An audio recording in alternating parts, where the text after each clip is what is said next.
प्रदोष के बाद की बिल्कुल लगी हुई पीठ से जो शिवरात्रि होती है, वो शिवरात्रि अगर उस शिवरात्रि का व्रत, साधना, तप, भजन संसार का मनुष्य कर लेता है तो जिंदगी में उसने कोई व्रत किए ना किए हो, अगर एक व्रत शिवरात्रि का, प्रदोष की पीठ से लगी हुई शिवरात्रि का अगर कर लेता है तो उसको पूरे जीवन के व्रत का पुण्य फल प्राप्त होगा। एक व्रत शिवरात्रि का प्रदोष पर्यंत की, अर्थात प्रदोष की पीठ से जुड़ी हुई। अब अगर आप कोई ब्राह्मण से, अगर कोई विद्वजन से, कोई पंडित जी से आप पूछेंगे प्रदोष कितनी बजे लग रहा है, वो बताएंगे कि प्रदोष लगने के बाद प्रदोष कब समाप्त हो रहा है, तो जिस दिन 26 तारीख हो रही है उसमें लगाया, दोनों की पीठ मिल रही है, दोनों।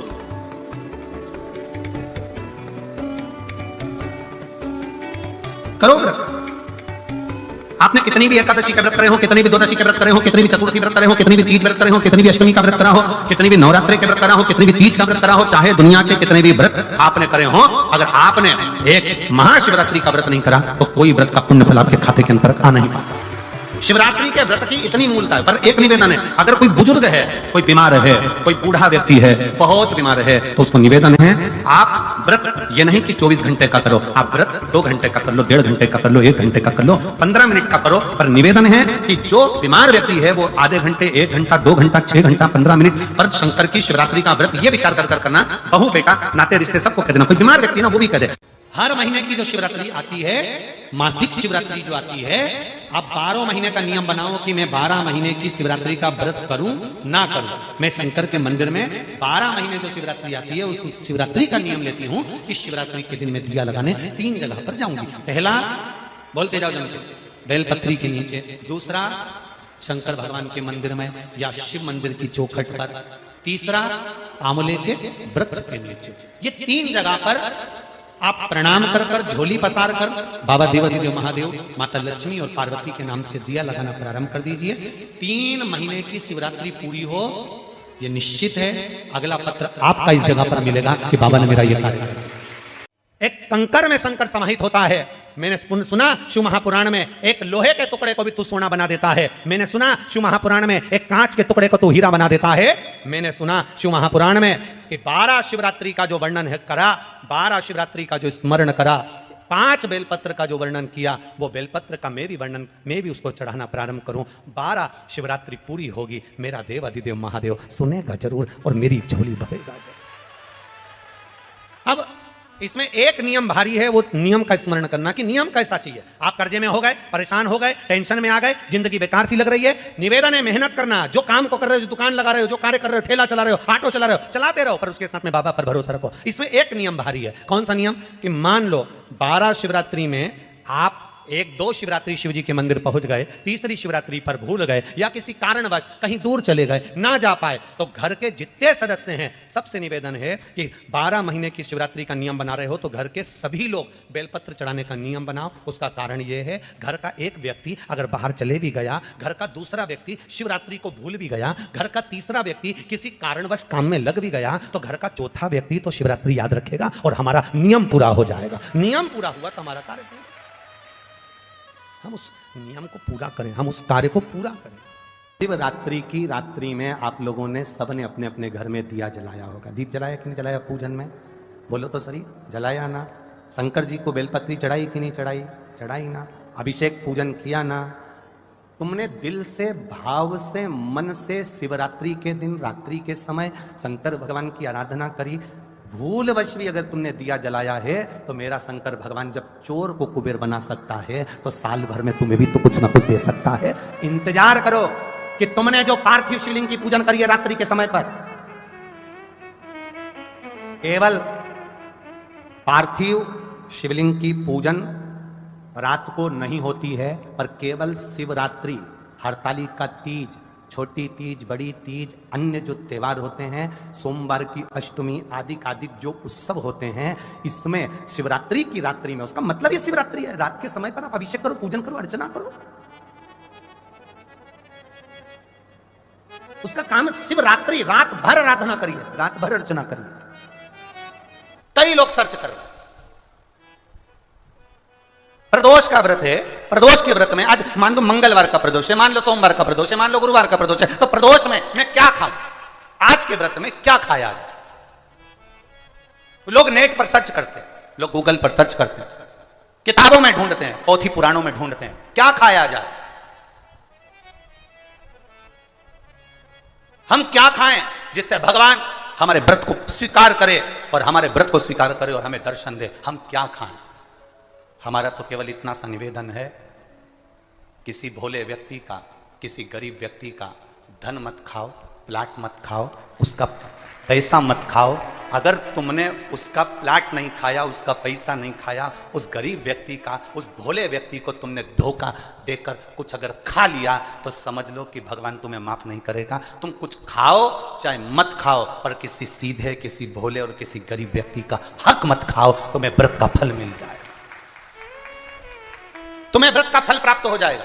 लक्ष्मी जी ने बेलपत्र के वृक्ष के नीचे साधना करना प्रारंभ करा। जैसे ही मां लक्ष्मी ने बेलपत्र के वृक्ष के नीचे साधना करना प्रारंभ करा तो देवाधिदेव महादेव कुछ ही समय में, प्रदोष काल के समय पर लक्ष्मी जी के सामने शंकर भगवान प्रकट हुए। शिव जी ने पूछा, लक्ष्मी तुम्हें क्या चाहिए? लक्ष्मी जी कहती हैं, मेरी यह अश्व की योनि है, मुझे अश्वी बनना पड़ा, घोड़ी बनना पड़ा, इस अश्व की योनि से मैं मुक्त हूं। पर प्रभु, इस अश्व की योनि से मुक्त तो हूं, पर मेरे प्रभु ने मुझे घोड़ी बनाया है, अश्व बनाया है। मैं चाहती हूं मेरे नारायण मुझे इसी घोड़ी की योनि में, अश्वी की योनि में प्राप्त करें। इस घोड़ी की योनि में, इस अश्वी की योनि में मेरे स्वामी, मेरे नारायण मुझे प्राप्त। ठीक है, भगवान भोलेनाथ जी ने कहा, आप चिंता ना करें, जिस प्रदोष काल में आप बेलपत्री के वृक्ष के नीचे आती हो, दुनिया का कितना भी दरिद्र व्यक्ति हो,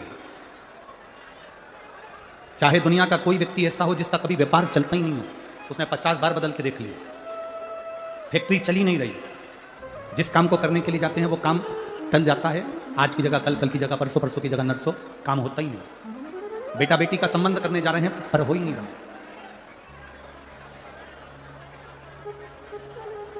कितना भी दरिद्र से दरिद्र व्यक्ति, कितना भी दीन से दीन व्यक्ति,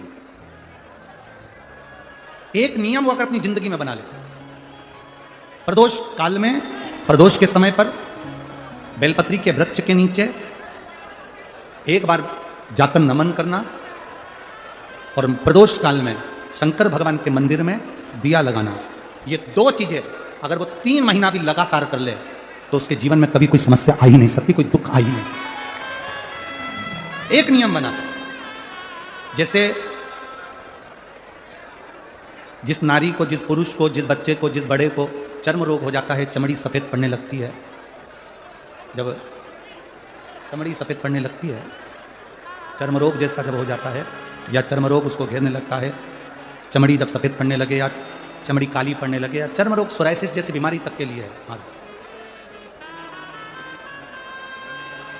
बेलपत्री के वृक्ष के नीचे की मिट्टी, बेलपत्री के वृक्ष के नीचे की मिट्टी, उसको जिस पात्र के अंदर शिवलिंग बनाने के लिए हम गलाएं, जिस पात्र के अंदर हम शिवलिंग बनाने के लिए उसको गलाएं और शिवलिंग का निर्माण कर कर हम बेलपत्री के वृक्ष के नीचे उसका पूजन करें, उसका विसर्जन करें। और बेलपत्री के नीचे की जो मिट्टी है, जिस पात्र में गलाई जाती है, उस पात्र के पानी का स्नान, उस मिट्टी का थोड़ा सा भाग अपने शरीर पर लगाकर, जहाँ सफ़ेद चमड़ी हो रही हो या श्वेत चमड़ी हो रही हो वहाँ लगाकर और उसका स्नान करना यदि हम प्रारंभ करें। परंतु प्रदोष जैसे अपन शंकर भगवान के मंदिर जाते हैं, दर्शन करते हैं, पूजन करते हैं, उसी तरह बेलपत्री के वृक्ष के नीचे की मिट्टी को गलाकर हम शिवलिंग का निर्माण करते हैं। स्नान करना या शरीर पे लगाने के साथ में सबसे ज़्यादा जरूरी है शंकर भगवान के उस शिवलिंग की पूजन करना, पार्थिव लिंग की पूजन करना। लगभग 2 शिवरात्रि निकलेगी महीने की और बाबा जहां जहां से चमड़ी सफेद हो रही होगी वहां वहां से धीरे धीरे बाबा अपने असली रंग को देना प्रारंभ कर देता है। इतना बेलपत्री के वृक्ष की पार्थिव लिंग निर्माण और पूजन की उस मिट्टी का इतना वर्णन हमारे शास्त्र करते हैं, इतना वर्णन।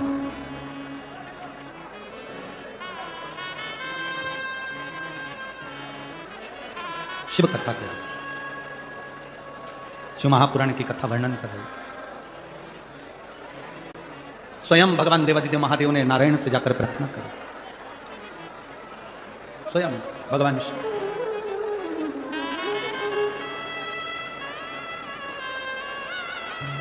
शंभु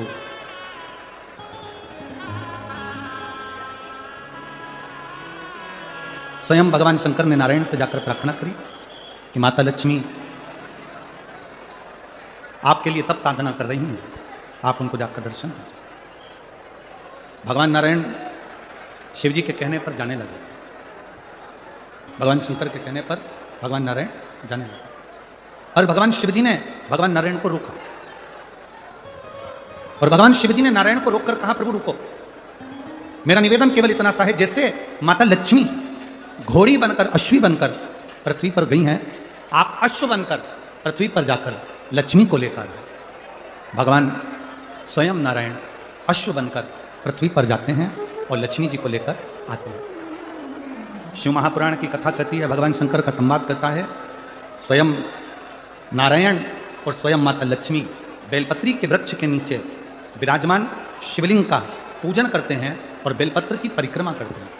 जैसे ही उन्होंने बेलपत्र की परिक्रमा करी, शंकर भगवान वहां सम्मुख में जब आते हैं तो नारायण और लक्ष्मी जी भी अश्व की योनि से छूट जाती हैं और नारायण भी अश्व योनि को त्याग कर नारायण लक्ष्मी बनकर वैकुंठ का निवास करने लगते हैं, स्वयं नारायण। फिर निवेदन करें, यदि कोई व्यक्ति कहता है कि गुरुजी मेरा ये काम नहीं हो रहा, मुझे इस काम में सफलता नहीं मिल रही, मेरी गवर्नमेंट जॉब नहीं लग रही, मेरे साथ में ये प्रॉब्लम खड़ी हो गई, वो प्रॉब्लम का हल नहीं हो रहा, हम तुमको 3 स्थान देते हैं, उस जगह पर तुम 3 बार 3 बेलपत्र रखकर भगवान के नाम का उच्चारण कर शिव को चढ़ाना प्रारंभ करो। पहला, कुआं, बावड़ी, तालाब, नदी, सरोवर, कोई भी स्थान के किनारे पर बैठकर 3 बार पंचाक्षर मंत्र या षडाक्षर मंत्र, ओम नमः शिवाय, ओम नमः शिवाय, ओम नमः शिवाय, जलाशय के पास में बैठकर